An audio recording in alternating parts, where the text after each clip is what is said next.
Buenos días a todos. Seguimos meditando en el Evangelio de Marcos y como sabemos, en el Evangelio de Marcos lo que estamos viendo es la vida de Jesús, su ministerio, su muerte y su resurrección, pero lo estamos viendo a través de los ojos del apóstol Pedro. Así que antes de adentrarnos en el texto en el que vamos a estar meditando en esta mañana, quisiera hacer un breve repaso de lo que hemos visto la semana pasada. La semana pasada el pastor Félix estuvo predicando la porción que se encuentra en el capítulo 6 del versículo 45 al 56 y él hizo su exposición bajo el título El poder del Rey sobre la naturaleza. Y en este pasaje vimos varias cosas. Vimos dos puntos básicamente. Número uno, Jesús andando sobre el mar. Y el número dos, Jesús sanando a muchos. Y el pastor Félix nos recordó, entre otras cosas, lo siguiente. Por un lado, que debemos estar seguros de las promesas de Dios. Repito, debemos estar seguros de las promesas de Dios. Después, podemos estar confiados de que el Señor ve nuestros problemas, como vio el de los discípulos. También podemos estar seguros de que el Señor siempre llega a tiempo. Y por último, que en cualquier situación que nos encontremos, debemos recordar las palabras del Señor Jesús. Ten ánimo, yo soy, no teman. Y acabó el pastor Félix con una cita de Agustín de Hipona que dijo: Jesús vino caminando entre las olas y así Él pone todas las tormentas de la vida bajo sus pies. Cristianos, ¿por qué tienen miedo?, decía Agustín de Hipona. Y acabamos, desde mi punto de vista, el servicio de una manera sublime, cantando, recordando, Él me sostendrá. Y hoy vamos a estar meditando en la porción que se encuentra en el capítulo 7, versículos del 1 al 23. Así que le invito a que vayamos al Evangelio de Marcos, capítulo 7, versículos del 1 al 23. ¿Lo tenemos? Dice así la palabra del Señor. Los fariseos y algunos de los escribas que habían venido a Jerusalén se reunieron alrededor de él y vieron que algunos de sus discípulos comían el pan con manos inmundas, es decir, sin lavar, porque los fariseos y todos los judíos no comen a menos de que se laven las manos cuidadosamente, observando así la tradición de los ancianos. Cuando vuelven de la plaza y no comen a menos que se laven, y hay muchas otras cosas que han recibido para observarlas, como el lavamiento de los vasos, de los cántaros y de las vasijas de cobre. Así que los fariseos y los escribas le preguntaron: ¿por qué tus discípulos no andan conforme a la tradición de los ancianos, sino que comen con manos inmundas? Jesús le respondió: bien profetizó Isaías de ustedes, hipócritas. Como está escrito, este pueblo con labios me honra, pero su corazón está muy lejos de mí. Mas en vano me rinden culto enseñando como doctrinas preceptos de hombres. Dejando el mandamiento de Dios, ustedes se aferran a la tradición de los hombres. También les decía astutamente, ustedes violan el mandamiento de Dios para guardar su tradición. Porque Moisés dijo, honra a tu padre y a tu madre, y el que hable mal de su padre o de su madre, que muera. Pero ustedes dicen, si un hombre dice al padre o a la madre, cualquier cosa mía con que pudieras beneficiarte es corbán, es decir, ofrenda a Dios. Ya no le dejan hacer nada en favor de su padre o de su madre, invalidando así la palabra de Dios por la tradición de ustedes, la cual han transmitido y hacen muchas cosas semejantes a estas. Llamando de nuevo a la multitud, Jesús les decía, escuchen todo lo que les digo y entiendan. No hay nada fuera del hombre que al entrar en él pueda contaminarlo, sino que lo que sale de adentro del hombre es lo que contamina al hombre. Si alguno tiene oídos, oiga para oír, que oiga. Perdón, si alguno tiene oídos para oír, que oiga. Cuando Jesús dejó a la multitud y entró en casa, sus discípulos le preguntaron acerca de la parábola. ¿También ustedes son tan faltos de entendimiento?, les dijo. ¿No comprenden que todo lo que de afuera entra al hombre no lo puede contaminar? Porque no entra en su corazón, sino en el estómago y se elimina. Jesús declaró así limpios todos los alimentos. También decía, lo que sale del hombre, eso es lo que contamina al hombre, porque de adentro del corazón de los hombres salen los malos pensamientos, fornicaciones, robos, homicidios, adulterios, avaricias, maldades, engaños, sensualidad, envidia, calumnia, orgullo e insensatez. Todas estas maldades salen de adentro y contaminan al hombre. Vamos a orar. Señor, hemos leído tu palabra y ahora, Señor, de manera especial, con temor y temblor, te pedimos, Señor, que tú nos hables. Que tu palabra, Señor, pueda cumplir su propósito en cada uno de nosotros. Y yo de manera especial, Señor, también me presento delante de ti, reconociendo mi incapacidad, reconociendo mis limitaciones, reconociendo, Señor, mis fracasos y apelando a la guía, a la dirección y a la iluminación de tu Espíritu Santo, para que Él pueda predicar el mensaje que yo, por mí mismo, no podría hacer. Señor, háblanos en este día.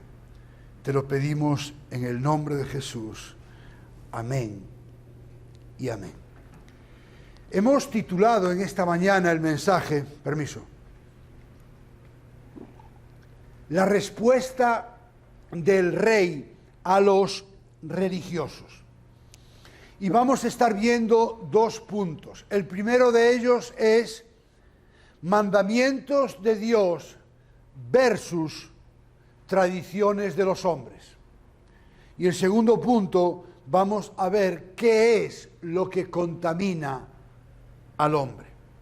En primer lugar, vamos a ver mandamientos de Dios versus tradición de hombres. Versículos del 1 al 13. Vimos ya hace varias semanas que la fama de Jesús se iba extendiendo cada vez más. Y esa fama de Jesús se manifestaba de dos maneras diferentes, de dos maneras totalmente antagónicas entre dos grupos de personas con respecto a Jesús. Por un lado estaban aquellos que sentían admiración por Jesús, que disfrutaban sus enseñanzas y que acudían a Él cuando tenían una necesidad fuera de la índole que fuera. Por otro lado, estaban aquellos que, aunque pueda parecer absurdo, odiaban a Jesús, que lo veían como un enemigo. Este grupo estaba personificado básicamente en la figura de los religiosos de la época, como los escribas y los fariseos. Y vemos varias veces en los evangelios cómo los escribas y los fariseos se acercaban a Jesús, y es interesante porque lo hacían con aparentes buenas intenciones. Se acercaban a Jesús como interesados por sus doctrinas, como entusiasmados por lo que Él enseñaba y hacía, pero eso eran solamente apariencias. Lo que realmente buscaban los escribas y los fariseos era desacreditar, menospreciar y ridiculizar el ministerio de Jesús, como en el relato que nos ocupa hoy. Y en esta ocasión, el blanco de sus críticas no era directamente Jesús, porque también eran cobardes. Como sabían que no podían atacar a Jesús, lo que hacían era atacar a sus discípulos. ¿Por qué? Porque en realidad sabían que si conseguían desacreditar a los discípulos de Jesús, a fin de cuentas, acabarían desacreditando a Jesús.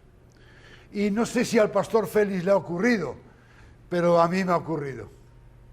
Me he encontrado en situaciones donde gente que me odiaba, ¿le parece increíble? Había gente que me odiaba. Pero es verdad, había gente a la que yo no le caía bien. Y eso no me parece mal. Eso es normal, yo no puedo pretender caerle bien a todo el mundo. Sería absurdo. Pero he visto situaciones donde cuando la gente no podía atacarme a mí, ¿sabe lo que hacía? Atacaban a mi familia. Criticaban hasta la ropa que llevaban mis hijos. Porque sabiendo que desacreditando a mi familia, al final acabarían haciéndome daño a mí. Y eso es lo que hacían. Con Él no podemos, le habían entrado por la derecha, por la izquierda, por arriba, por abajo, dijeron, tenemos que ir a por sus discípulos. Porque si encontramos alguna grieta en ellos, encontraremos un motivo por el cual desacreditar a Jesús. Y dice Marcos que los fariseos y algunos de los escribas que habían venido a Jerusalén se reunieron alrededor, dice, y vieron que algunos de sus discípulos, ¿por qué? Porque lo primero que hacían es empezar a mirar, a ver en qué podían coger a Jesús o a los suyos. Así que empezaron a mirar alrededor y dice que vieron que algunos de sus discípulos comían el pan con las manos inmundas, es decir, sin lavar. Ahora, tenemos que entender que esta queja de los escribas y de los fariseos hacia sus discípulos no tenía nada que ver con limpiarse las manos porque las tuvieran sucias, sino con un lavado ceremonial. La acusación a sus discípulos es que comían el pan con manos inmundas.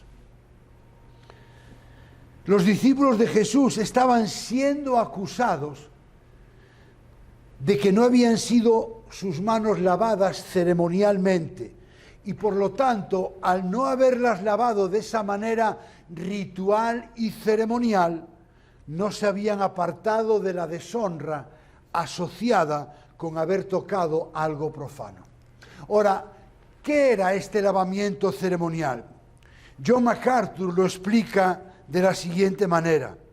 La ceremonia de este lavado de manos incluía a alguien que vertía el agua de una tinaja sobre las manos de otra persona, cuyos dedos debían estar mirando hacia arriba.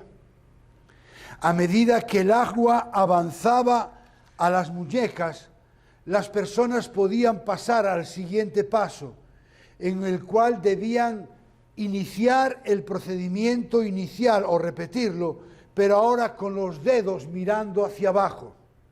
Y luego cada mano debía ser frotada con el puño de la otra mano. Ahora bien, la pregunta es, ¿de qué estaban realmente acusando los escribas y los fariseos a Jesús? ¿Cuál era el fundamento de su acusación? Bueno, el versículo 3 nos dice que según los escribas y fariseos, los discípulos de Jesús no estaban observando, escuche bien, la tradición de los ancianos. ¿A qué se referían? Bueno, la tradición de los ancianos no era la ley de Moisés. Era un cuerpo de leyes extrabíblicas y de interpretación de las Escrituras que habían sustituido en la práctica a las Escrituras como máxima autoridad religiosa dentro del judaísmo. Era un cuerpo de leyes, como dije, extrabíblicas, que habían existido solamente en forma oral, se la habían pasado oralmente de generación en generación y únicamente desde la cautividad de Babilonia. Y luego esta tradición oral fue llevada al papel o de forma escrita en lo que se conoce como la Mishnah, a finales del siglo II antes de Cristo. En esta Mishnah, la tradición de los ancianos, los rabinos supuestamente explicaban los mandamientos de la ley de manera práctica. ¿Por qué? Porque ellos decían que la ley era muy ambigua y que no explicaba cómo debía aplicarse día a día. Pero debemos tener claro que esta tradición de los ancianos no tenía nada que ver con lo que Dios había revelado en sus Escrituras. De hecho, la palabra Mishnah tiene la connotación de cerca, es decir, la habían instituido supuestamente para proteger la ley de Dios, pero lo que habían conseguido es que por medio de esta tradición llamada Mishnah, la gente se había alejado de Dios. 2000 años después, y luego lo diré más tarde, seguimos teniendo muchas Mishnahs entre nosotros. No le llamamos Mishnah, parece más espiritual, pero sigue siendo igual de dañina y destructora para el pueblo de Dios. Y en cuanto a esta acusación de los escribas y fariseos, es importante saber que la ley de Moisés, escuche bien, no contenía ninguna descripción con respecto a lavarse las manos de forma ceremonial antes de lavarse, excepto para los sacerdotes. Los sacerdotes sí que tenían que lavarse las manos de esa manera. ¿Antes de qué? Antes de ingerir las ofrendas sagradas. Y eso lo vemos en el libro de Levítico, capítulo 22, versículos 6 y 7. Así que esta tradición de los ancianos, escuche bien, era un añadido a lo dicho por Dios. Y de ahí la reacción de Jesús en los versículos 6 y 7.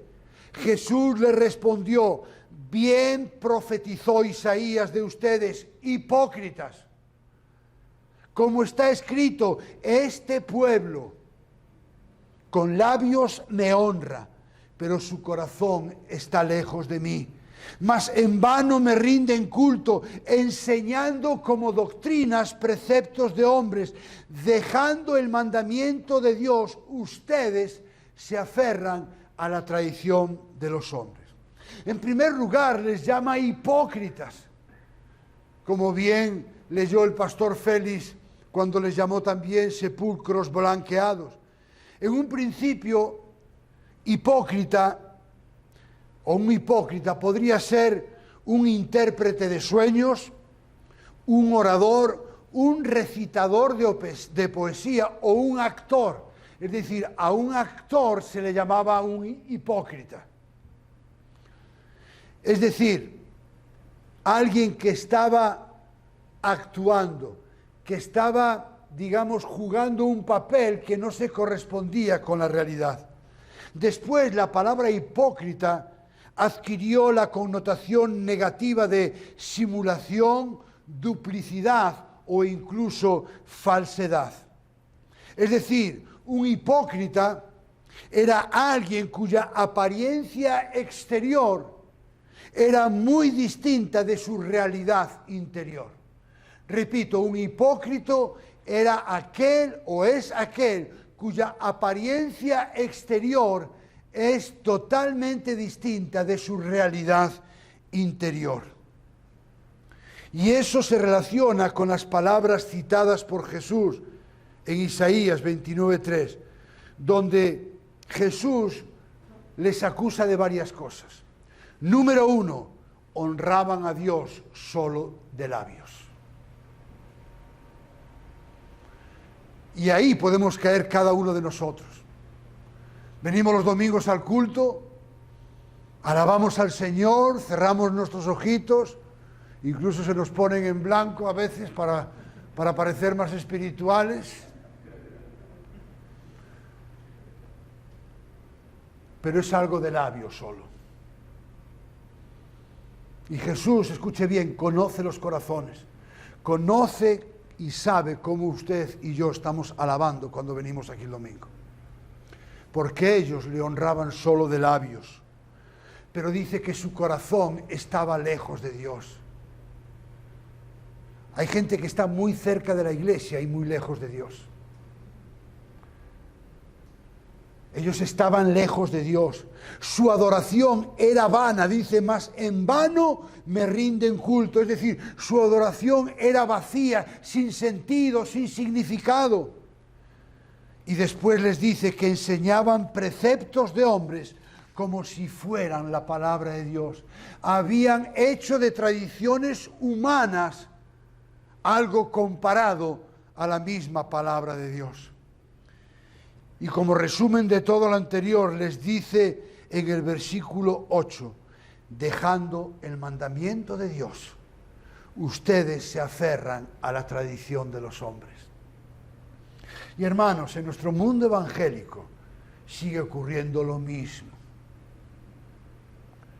Nos hemos aferrado a tradiciones de hombres y las hemos equiparado a la palabra de Dios. Y a continuación Jesús les da un argumento para demostrarles que realmente están alejados de Dios y de su palabra, a pesar de que ellos creían lo contrario. Y mire lo que dice los versículos del 9 al 13. También les decía astutamente ustedes, escuche, astutamente, sabían lo que hacían. Astutamente. Ustedes violan el mandamiento de Dios para guardar su tradición. Porque Moisés dijo, honra a tu padre y a tu madre, y el que hable mal de su padre o de su madre, que muera. Pero ustedes dicen, si un hombre dice al padre o a la madre, cualquiera cosa mía con que pudieras beneficiarte es corbán, es decir, ofrenda a Dios, ya no le dejan hacer nada en favor de su padre o de su madre, invalidando así la palabra de Dios por la tradición de ustedes, la cual han transmitido, y hacen muchas cosas semejantes a estas. Primero les dice astutamente. Es decir, con premeditación y alevosía, sabían lo que hacían. Astutamente ustedes violan el mandamiento de Dios. ¿Por qué? Porque el mandamiento de Dios dice, honra a tu padre y a tu madre.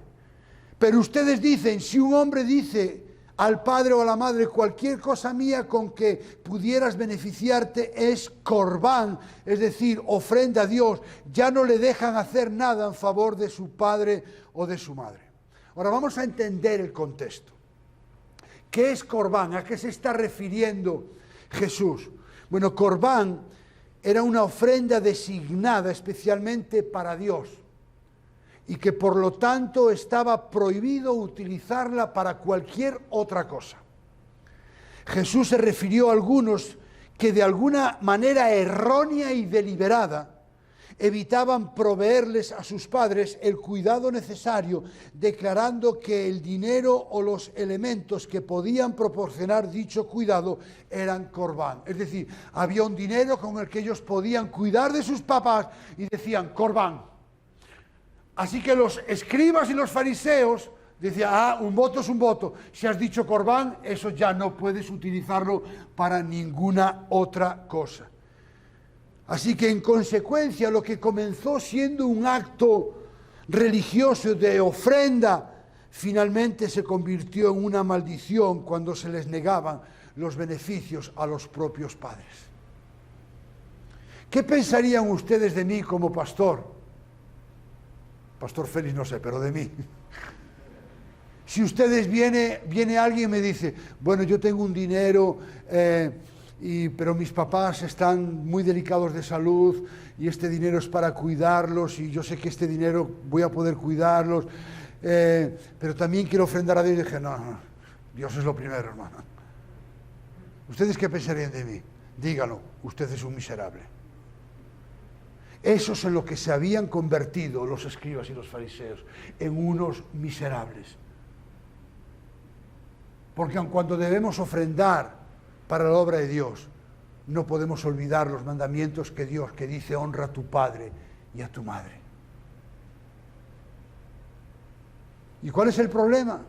Versículo 13, invalidando así las palabras de Dios. ¿Por qué? Por la tradición de ustedes. Ustedes con sus tradiciones, con sus malas costumbres, lo que están haciendo es invalidando la palabra de Dios. Que Dios nos libre de invalidar su palabra por tradiciones humanas. Así que Jesús no negó que sus discípulos estaban quebrantando estas tradiciones, pero lo justificaba diciendo que esas tradiciones eran meramente de hombres y que en caso de los fariseos y escribas, la observancia de ellas con frecuencia iba a la par con el rechazo de los mandamientos de Dios. Es decir, lo habían puesto a la par de tal manera que si alguien observaba esas ordenanzas, esas tradiciones de los ancianos, automáticamente iban a estar desobedeciendo a Dios. Hay un autor, Alan Cole, que dijo, si la tradición contradice las Escrituras, tiene que cesar, a pesar de lo mucho que se le pueda amar. Repito, si la tradición contradice a las Escrituras, tiene que cesar, tiene que desecharla de su vida, a pesar de que podamos amar mucho esas tradiciones. En segundo lugar, vamos a ver lo que contamina al hombre. Versículos del 14 al 23. Ahora Jesús deja de dirigirse a los escribas y fariseos para dirigirse a la multitud. Dice Marcos que, llamando de nuevo a la multitud, Jesús les decía. Es decir, ¿por qué? ¿Por qué este cambio? Bueno, Jesús sabía que los religiosos de su época, como los escribas y los fariseos, también tenían influencia sobre la población judía. Ellos sabían que como personas reconocidas dentro de la religión judía tenían influencia. Así que Jesús se dirige a la multitud, ¿para qué? Para contrarrestar toda esta información llamada tradición de los ancianos, que era totalmente contraria a la palabra de Dios. Y vemos a Jesús siendo intencional en que la multitud escuche lo que Él tiene que decirle. ¿Y por qué? Por la forma en la que se dirige a ellos. Le dice, escuchen todos los que les digo y entiendan. Yo sé lo que les han dicho los escribas, yo sé lo que les han dicho los fariseos, pero escuchen lo que les tengo que decir. Pero no solamente escuchan, entiendan lo que les voy a decir. Seguramente habían escuchado y practicado algunos de esos lavamientos ceremoniales a los que hacían referencia a la tradición de los ancianos. Así que Jesús les dice, mirad, número 1, no hay nada del hombre que al entrar en él pueda contaminarlo. No hay nada fuera del hombre que al entrar en él pueda contaminarlo. Y después les dice, lo que sale de adentro del hombre, eso es lo que contamina al hombre.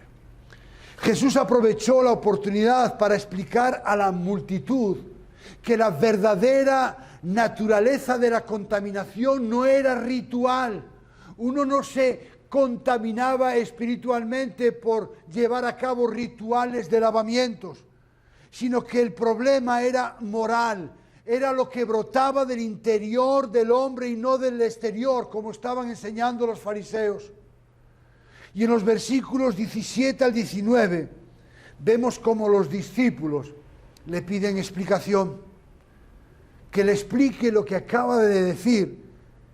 Y al mismo tiempo vemos una vez más Jesús expresando su asombro, como relata Marcos, de que sean tan faltos de entendimiento. Tanto tiempo con vosotros, tanto que os he hablado, tanto que os he escuchado, tanto que os he explicado, y seguís siendo tardos, faltos de entendimiento. Así que Jesús le repite la misma idea a sus discípulos, por lo que Marcos deduce que Jesús declaró limpios todos los alimentos. Pudiéramos pensar, bueno, lo tuvieron claro, pues ni siquiera con esas la tuvieron claro. Recordemos a Pedro, que tenía problemas con ciertos alimentos. Y por ese motivo, nada de afuera, en este caso los alimentos, puede contaminar al hombre.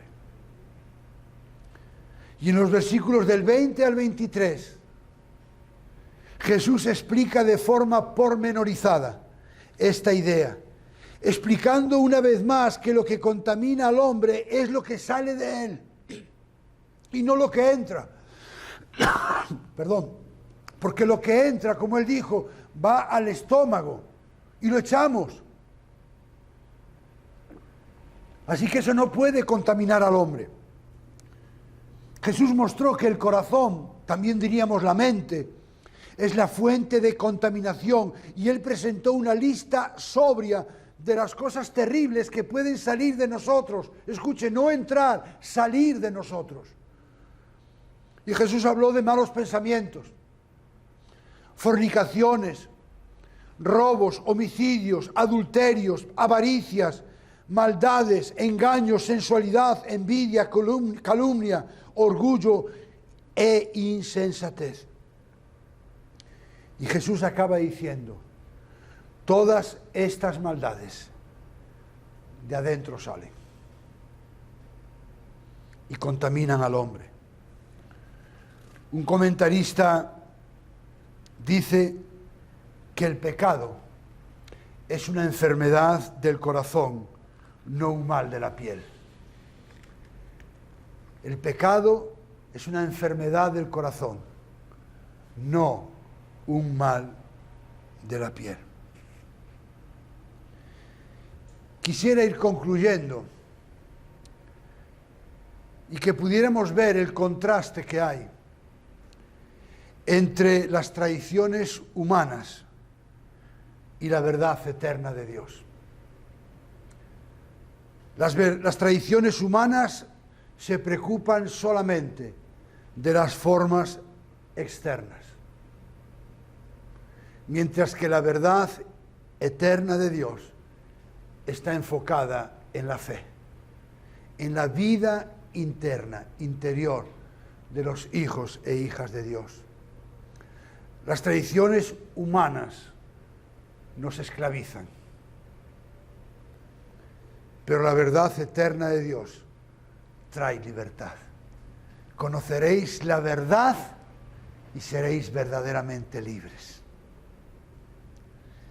Las tradiciones humanas lo único que nos dan son reglas con aspectos que no tienen importancia para el reino de Dios. Pero la verdad eterna de Dios nos muestra principios fundamentales para vivir vidas que honren y que glorifiquen a Dios. Las tradiciones humanas ponen el énfasis en una piedad externa, en una vida de apariencia, mientras que la verdad eterna de Dios pone el énfasis en una santidad interior real. Las tradiciones humanas reemplazan e invalidan la palabra de Dios. Y la verdad eterna de Dios exalta la palabra de Dios. Recuerde las palabras del autor del libro de Proverbios, capítulo 4, verso 23. Con toda diligencia, guarda tu corazón, porque de él brotan los manantiales de la vida. Y vivimos en un mundo, hermanos, donde lo que más preocupa es la apariencia externa, donde la gente lo que hace es cuidar solamente su apariencia externa. Recuerde lo que leyó el pastor Félix, cómo les llamó Jesús sepulcros blanqueados. Un sepulcro, por muy blanqueado, aunque sea hecho del mármol italiano más precioso y resplandeciente, dentro lo único que tiene es muerte. Y así eran los escribas y fariseos, con una apariencia externa, pero dentro lo único que había era muerte espiritual. Ahora, si usted es creyente, ¿cómo aplicar este mensaje a su vida? Y como saben, normalmente me gusta hacer preguntas que nos ayuden a pensar en lo que hemos escuchado. En primer lugar, estamos, como dice la palabra de Dios en Filipenses 2:12, ocupándonos de nuestra salvación con temor y temblor, o somos como los escribas y fariseos, que estamos más ocupados de los demás que de nosotros mismos. Somos como los escribas, que nos encanta mirar alrededor para ver los fallos de los demás. En segundo lugar, ¿qué nos preocupa más? ¿Nuestra apariencia externa o una vida de santidad que honre y glorifica a Dios?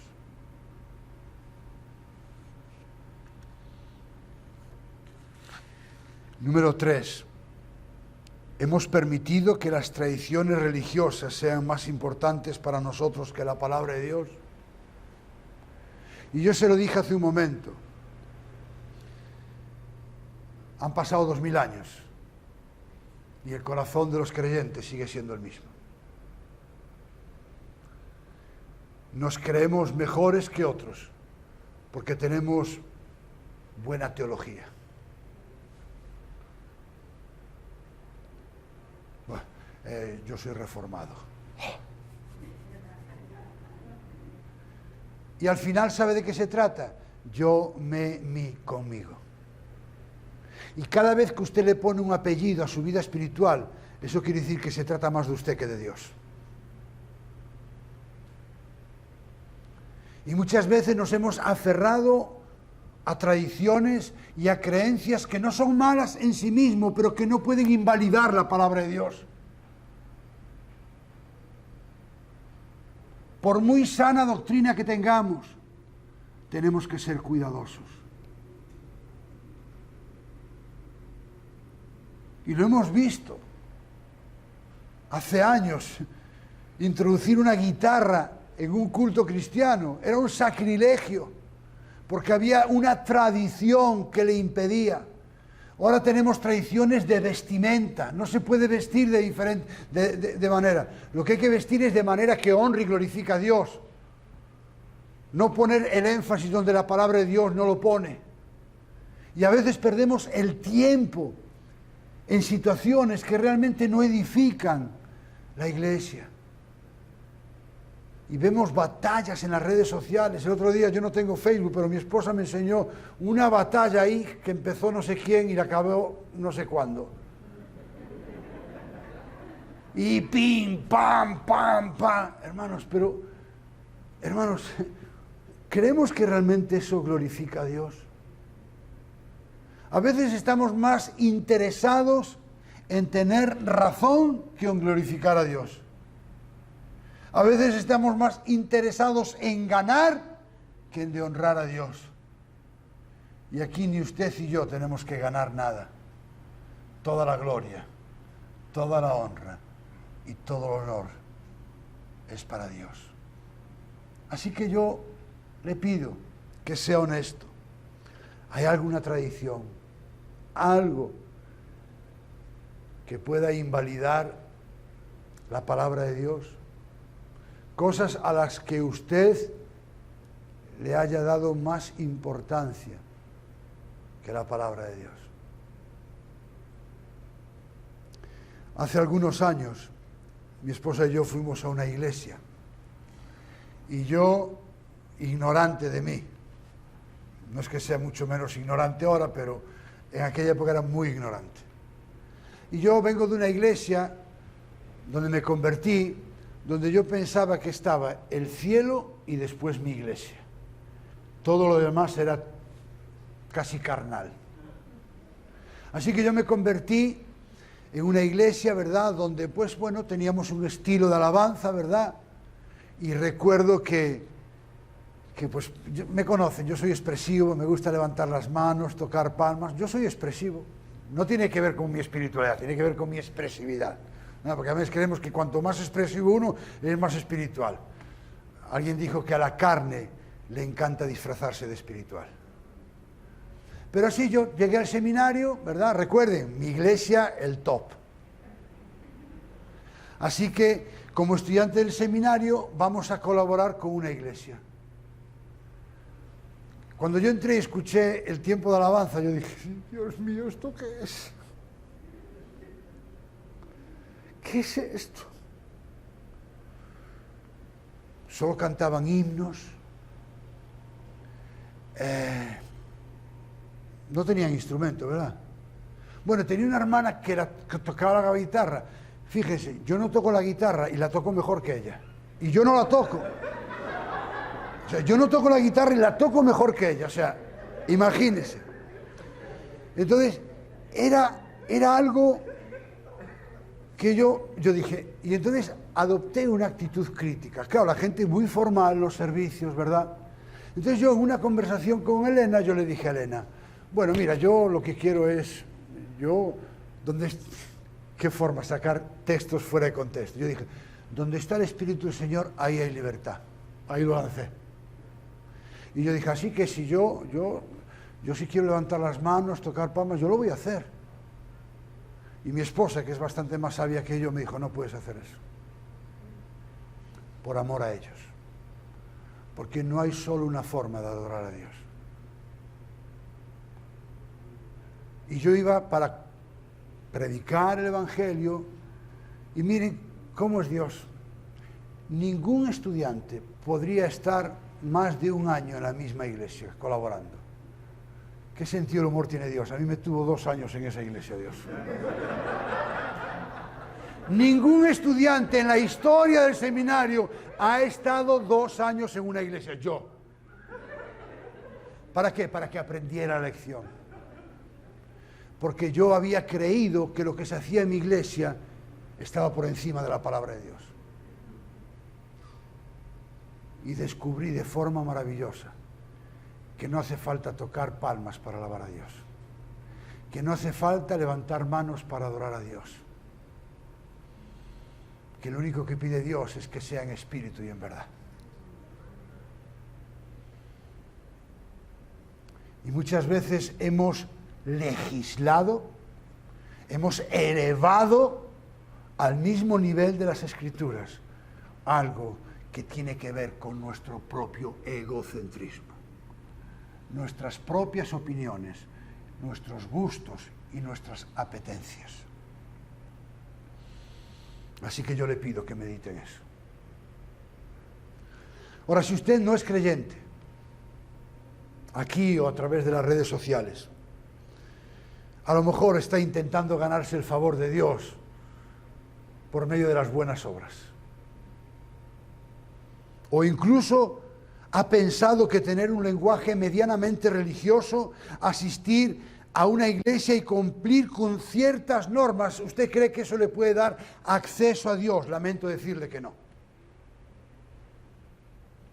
En primer lugar, la salvación no depende de actos externos que podamos llevar a cabo. Dice la palabra de Dios, por gracia ustedes han sido salvados, por medio de la fe.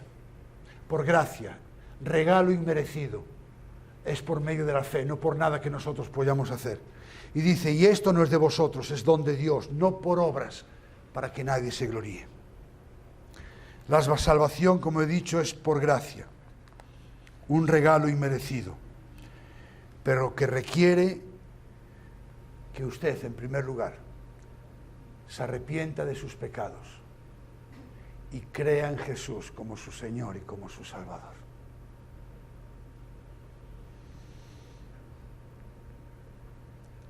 Un amigo mío dice que según las estadísticas, de cada 10 personas, 10 se mueren. ¿Escuchó? De cada 10 personas, 10 se mueren. Bienvenido al club. Lo que quiere decir es que un día usted y yo vamos a tener que comparecer delante del trono de Dios. Y no vamos a poder sacar ninguna medallita, ni ninguna buena obra, ni las veces que fuimos a la iglesia, ni si caminamos de rodillas o si hicimos votos, no. Porque usted y yo, delante de Dios, vamos a ser declarados culpables. La diferencia es que va a haber un grupo de personas que va a tener a su abogado allí, Cristo. ¿Quiénes? Aquellos que un día se arrepintieron de sus pecados y reconocieron a ese Cristo como su Señor y como su Salvador. Aquel que pagó el precio por nuestros pecados. Así que usted tiene dos opciones: o conformarse a estar cerca de la iglesia, o conformarse a estar cerca de Dios. Estar cerca de la iglesia depende de usted. Estar cerca de Dios depende de Cristo. Porque Él murió por sus pecados. Pero usted puede responder arrepintiéndose de esos pecados y creyendo en Jesús como su Señor y como su Salvador. Vamos a orar. Padre amado, queremos darte gracias, Señor, por tu palabra. Gracias, Señor, porque también somos o hemos sido algo fariseos, aferrándonos a tradiciones de hombres, equiparándolas a tu palabra. Señor, que seas tú trayendo convicción de pecado sobre tu pueblo. Que podamos enfocarnos en las cosas que están dentro de nosotros, que son las que realmente nos contaminan. Y que podamos desecharlas de nuestras vidas con la ayuda de tu Espíritu Santo. Y Señor, yo te pido que si hay alguien que no tiene seguro que es un hijo o una hija tuya, yo te pido que tu Espíritu Santo traiga convicción de pecado sobre su vida, para que pueda arrepentirse y creer en ti como su Señor y como su Salvador. Gracias, Señor, por tu palabra, que podamos meditar en ella. En el nombre precioso de Jesús. Amén.